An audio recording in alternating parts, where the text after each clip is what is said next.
bit of it earlier in my remarks is I want to hear from the business community in terms of what their preference is.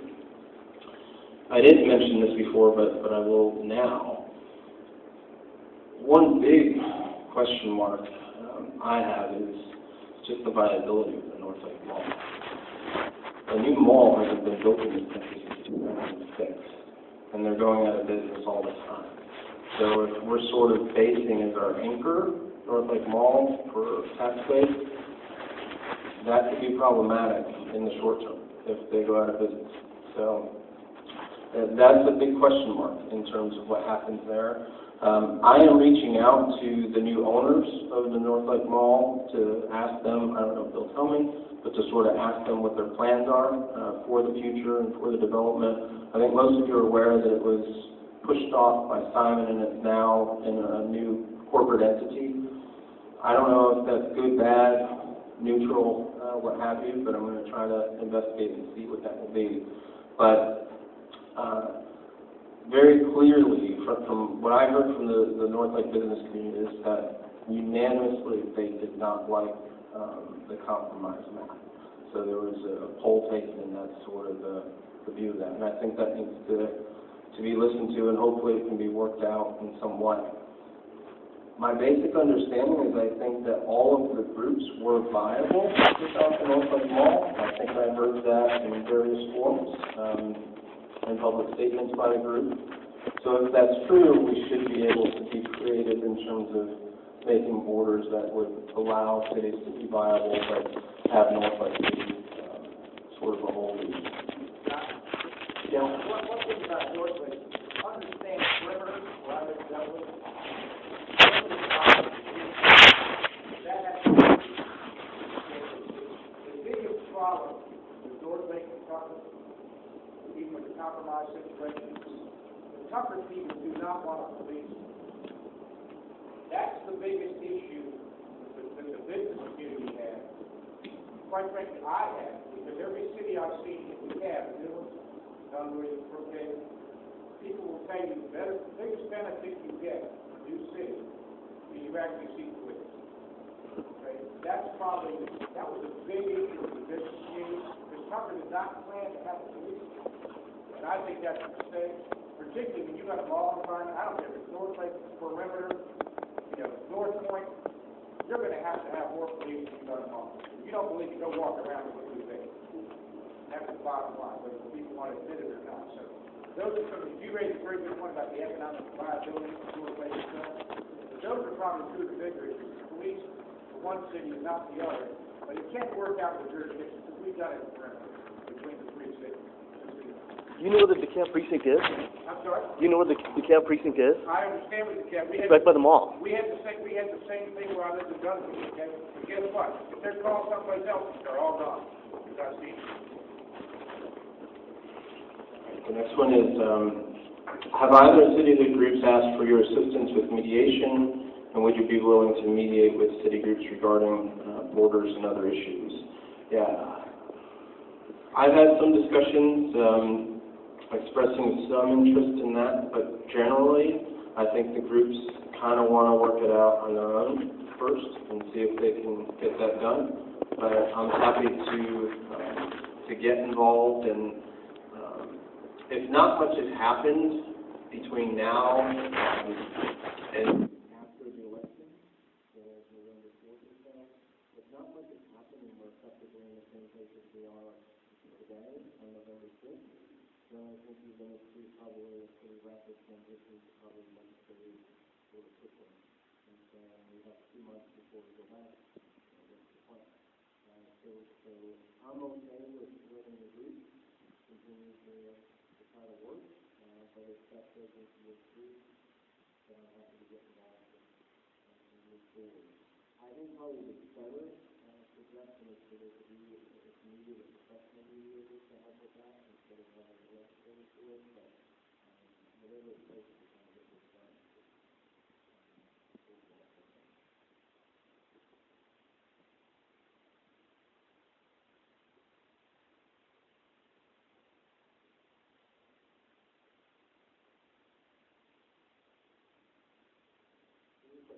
What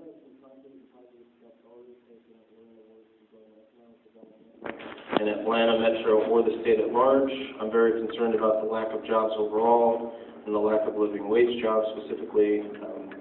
Lack of meaningful work impacts taxes, housing prices, commercial development, as well as crime. There are some, and I think this will be a big issue in the governor's race in November. I think the biggest for the state is the Port of Savannah. The Port of Savannah is in the process of being deepened. I think everybody's aware, but there are massive ships that will be able to go through the Panama Canal, which is being expanded and deepened. There's concern that if we don't deepen the harbor to allow these ships to come and deliver in Georgia, that we'll be left behind, and other ports along the East Coast will get all of this work. This work, even though it's Savannah, impacts Atlanta and our overall logistics hub and some of the jobs. So I think that's the number one economic development goal project of the state, and the state has set forth a lot of funding, billions of dollars of funding to support that. Finally, some movement has happened at the federal government as well, where I think the funding is there or very close to being there. So that's one that is a concrete example of an economic development plan. That's one that I support, and I think most people just kind of support, because the world is not going to get less global in terms of trade and interaction. So Georgia wants to be at the forefront of that. Another is in terms of skills. So the Hope technical college grants, there's been some move to make those more accessible to people, to get retrained, to get reskilled. There's been a lot of bipartisan collaboration on that. I've been a co-sponsor of those efforts over the last couple of years, and my colleague, Representative Stacey Evans, has really done yeoman's work on that over the last couple of years to highlight how the tech schools are really, really important to our future growth. But with that, there are just some numbers that cause me great concern. We're 40th in the nation right now in per capita income. In 2001, we were 25th. So we're on a negative backward trend in terms of per capita income. So each person's income is less today than it was a decade ago. In terms of unemployment, Georgia's unemployment rate is at 7%.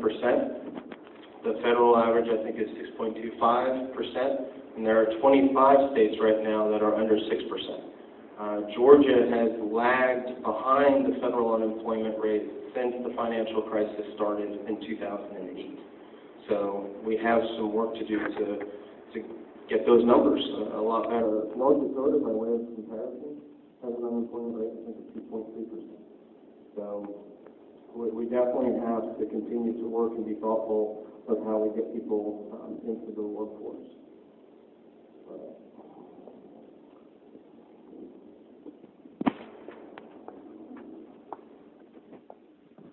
If the rules are waived for requiring a feasibility report and a 2-year process for Lakeside, will those rules be waived for everyone during that session who says that they represent the same area? Will Stonecrest get a pass?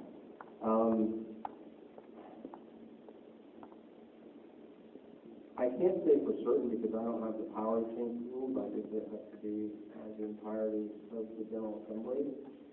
But I think consensus could be formed for particularly the Tucker and Lakeside groups. And the others, I'm not sure. Since Stonecrest is not feasible, it's never really got a lot of attention or a lot of mileage down at the Capitol. So I'm not sure what the answer is on that one.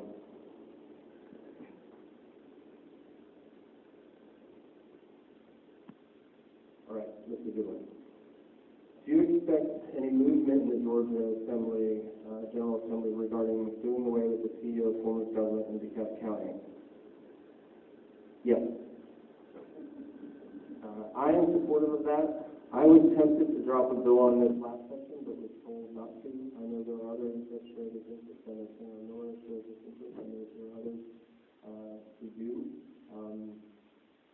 But the city is a discussions with all the areas, and so it just wasn't the right time in terms of timing to put things in the city of form of government.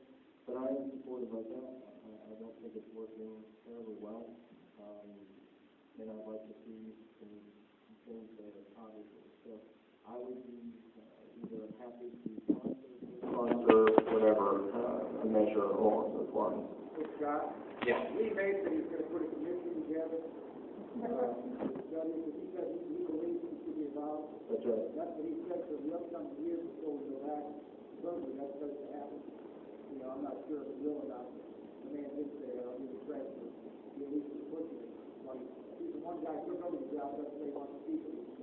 Yeah, that's exactly right. And he did, another thing to his credit, he held a bunch of listening sessions and had an expert from the University of North Carolina's government department to help with it, to say there are different models out there, and this one needs to be better. So I think there's pretty wide, well, I won't go through that part. There's support, maybe more than two, for doing this, and also for accountability in terms of contracting and procurement and all the like, because it can't continue as it's been operating. And for the record, I don't have a government credit card. I don't want a government credit card. I have my private credit card, pay my bills every month. There's no reason why I just said that.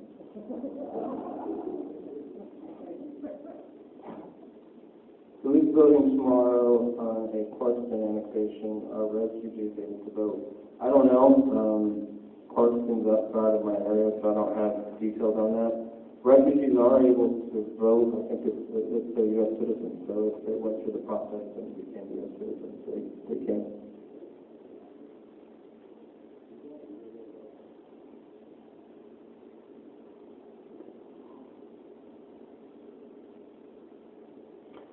Under the new gun law, can someone bring a gun into the legislative chambers of the state capitol?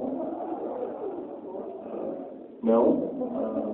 I said this in one of my floor speeches, and it was not well received. So I said, we're telling college professors that they have to let it into their classroom. We don't let it into theirs. That wasn't well appreciated. One thing is, John, you didn't mention, a lot of the spirits were mentioned, so if you don't know, if I got a gun on my head, and I'm walking around with it, they can't ask me, police cannot ask me for my permit, unless they have cops and calls and stuff like that. That was probably one of the major detriments that some of the spirits, this is not a good idea. And I think a lot of people don't tell that. And I would agree with you, Connie, I thought I was one of the public, instead of stuff that way. It went too far. That's a pretty big example. A law enforcement that can't ask you to be permit. Not good. That's a very good point. Thank you. Okay. Will there be, or does there need to be, any changes to the ability of smaller counties to combine school systems, the opposite of what many feel is needed in the metro area? There's some discussion of it, but I didn't get the sense that there was any move towards that in any of the rural areas from my conversations with colleagues. And in terms of that overall question, which I think is an important one, Representative Tom Taylor from Dunwoody had H.R., I think 486 was the number, which was a bill that would allow or put forth a constitutional amendment to allow the formation of new school systems. The school systems right now are capped at their number by the Constitution, so this would say that new school systems could potentially be formed. It was, of course, tied to the overall discussion that we're having about incorporation in cityhood. It made it through committee, but never made it to the floor of the House for a vote. My own sense, through pretty extensive conversations with my friends in the Republican Party, is I don't think it's going to move anytime soon. And the reason for that is, and it's kind of this question, is that many of the rural legislators just don't have an interest or desire to opening up this can of worms in their neighborhoods. And so there's very little rural support for the potential potential of new school systems in other areas. So I don't think it passes in the next 2 years. I don't know 4 or 6 years, but I don't think it has enough to get through. I'm open-minded to the idea. I mean, candidly, I'm open-minded to whatever will make things better. So I don't just foreclose and say it shouldn't happen because what we have is good enough. I think we should always be looking at how can we do it better and make our decisions based on data, based on analysis, based on expert opinions. So that issue, I'm not sure where it goes. Fran, do you have a different view on that? I know you were very closely tied to it. No, I think you have to remember, we have to raise two big supporters of the school system, okay, and the hospitals. And they like the monopoly. They control a lot of those. And whether we like it or not, that's a fact. I think the best chance for people in cash is this cluster concept. That's why one reason we took the school board down to 7 to 9. And if we can get that, that's when parents are going to be a lot more involved in hiring and firing. The biggest problem we have right now is we have a lack of parental involvement in our schools. That's the biggest issue. And we can't legislate how to get parents. God knows we try. You do. But that's the biggest issue we got. And it's a different world in which many of you in this room grew up with. We've got half of our kids are single parents or guardians. So it's a different world. So I have to agree with Scott. The cluster is probably the best concept going. You can pull that off if you can. Quite frankly, the school board election, you know, I'm talking about, is very critical, this election. That is probably the most important election we have in the county. With all due respect to the non-running voters. That's probably the most important election we have. It's what happens with our schools. I think whether you have kids or not, for your property bag, it's what's the right thing to do. So I think we have to be right. I don't think the independent school is going to have any income. There's very reason for that. Thank you. In reducing crime and decreasing unemployment, is there support for ban the box to take the question of past criminal history off of job applications? I haven't seen that in any legislative proposals, but one of the governor's initiatives this year as the overall reform effort on criminal justice was get nonviolent offenders, people that served jail time, back into the workforce.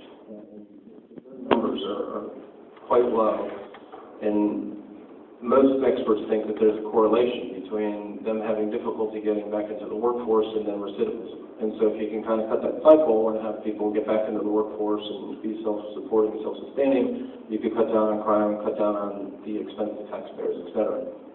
So one of the bills that we passed had, and I thought was very, very smart, and I told them this in the committee meeting, that it would take away liability from employers in terms of being sued for hiring. I forget all the details of it, but it was done in a way that was fair. So somebody would still have to do their due diligence in hiring and everything, but then if you did that, then there was a rebuttable presumption that you couldn't be sued for hiring this person. So it takes away a great obstacle for people to get back into the workforce. So, for example, if you had a drug charge because you used marijuana or something, then you could go and work on a farm. So if you had been found to have committed fraud or embezzlement, then you wouldn't be allowed to go work in financial services. And so there's some safeguards in terms of the law, but overall I thought that it was pretty reasonable. Has anyone polled neighborhoods such as Midvale? And this is my last one, so if you all have any other questions, please be sure to give them to Anna.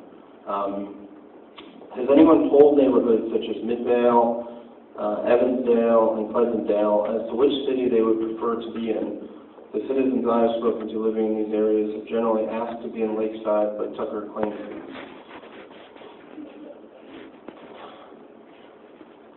To my knowledge, there's no comprehensive polling that's been done of any of the cityhood groups or any of the cityhood areas, which has made it challenging to kind of have what is the ground level truth of what people want. I know that there are some people who are incredibly involved, incredibly committed, incredibly motivated.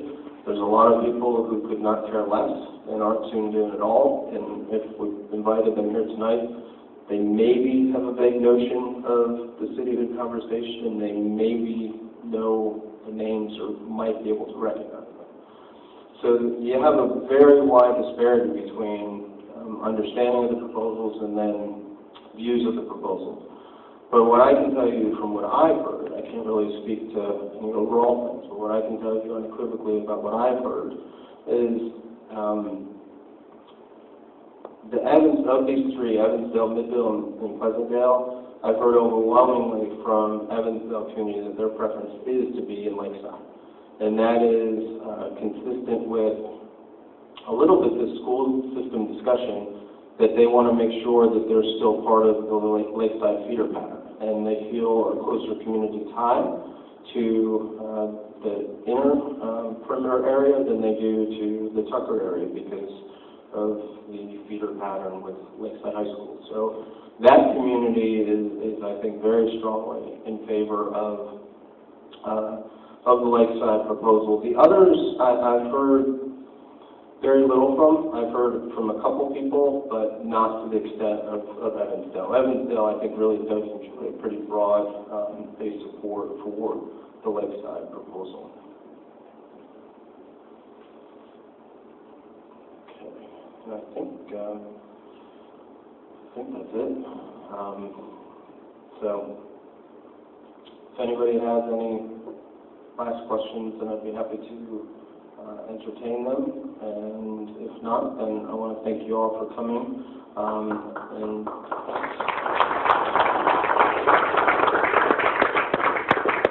before I close, are there any other elected officials who stepped in,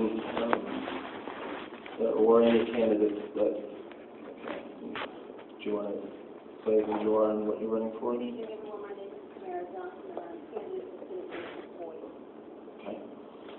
Thank you. Are there any others? No? Okay, thank you for coming. Thank you, Sarah Miller, for coming, for your help. And again, thank you, Diana Bromowitz, for putting this together. I really appreciate it. Thanks, everybody.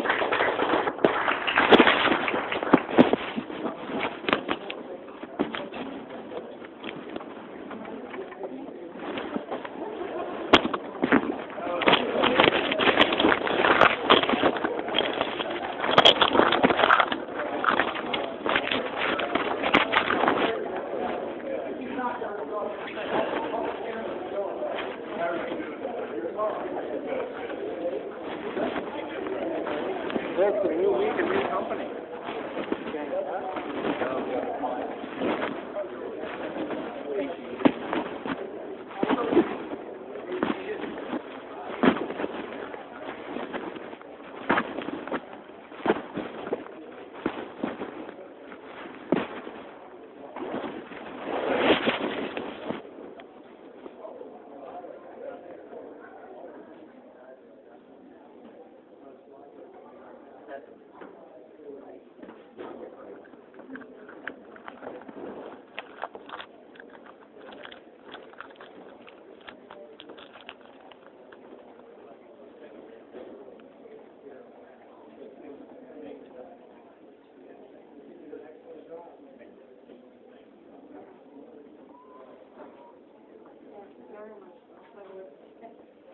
It's exhausting to stand there and talk, because it's all, it's impromptu.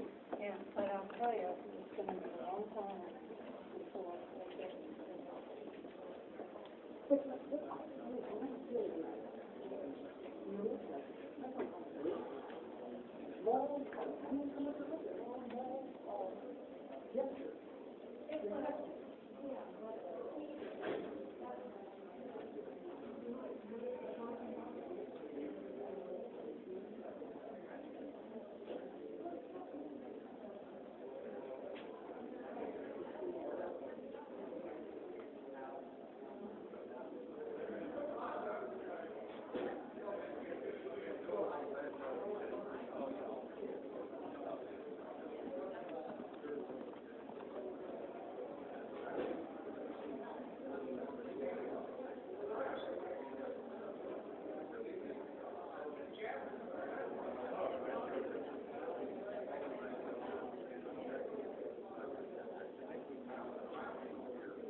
Good to see you again, sir. Good to see you. All right.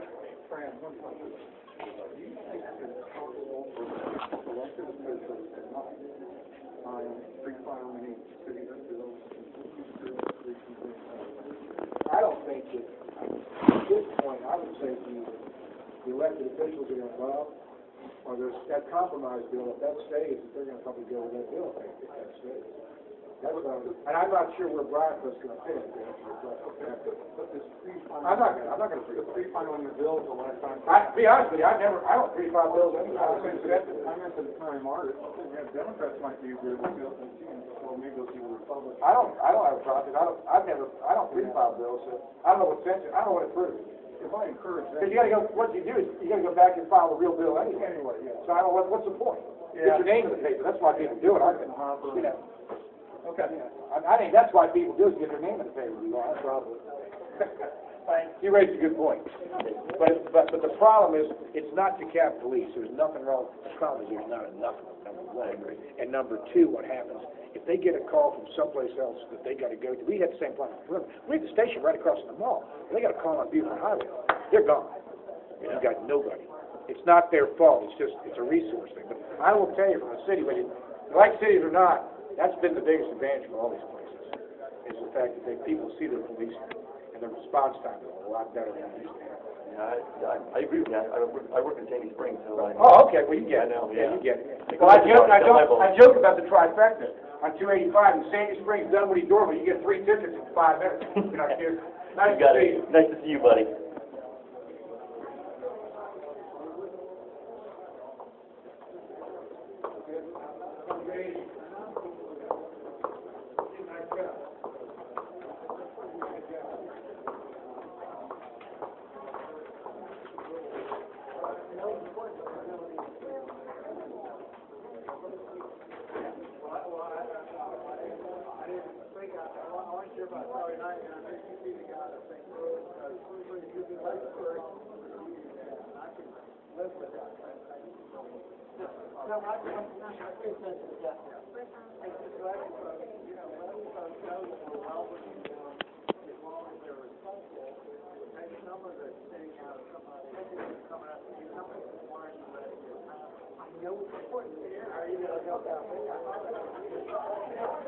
Fine, how are you?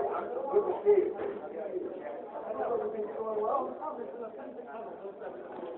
You know, it'll be just a few days till school's over, huh? Yeah. Take care. Okay, how you doing?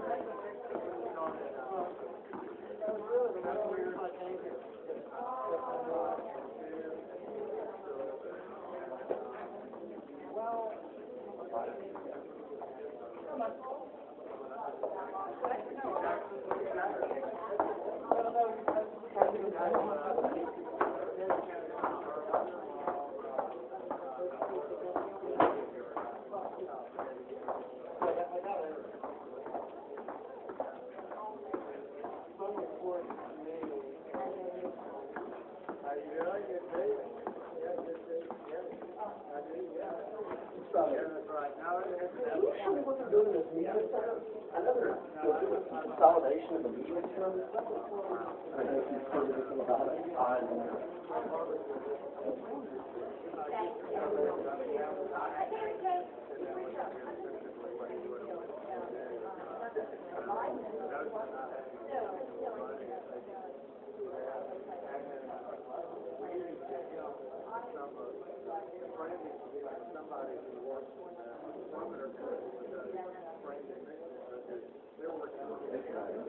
Yeah.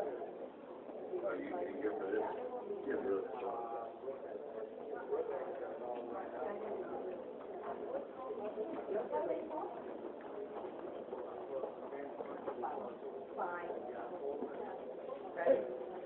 Bye. Good to see you. Good to see you. Say hello, everybody. You know, I was looking, I found the sand. Did they call them citizens? No, but I can't find anything else. You know what you're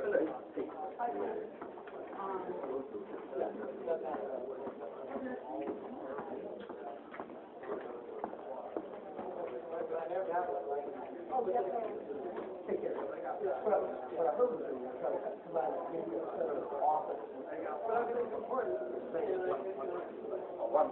Right, let's take down the wall. Okay, take care.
Where are we going, honey? Oh, hello.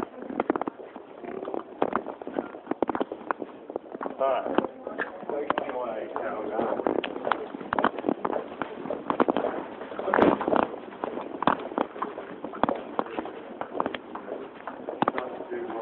Oh, good.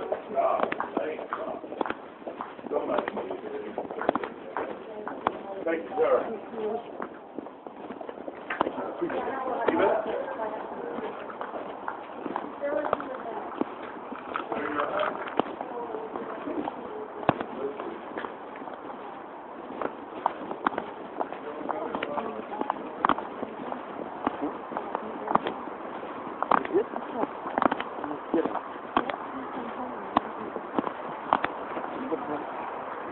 She's in Levy.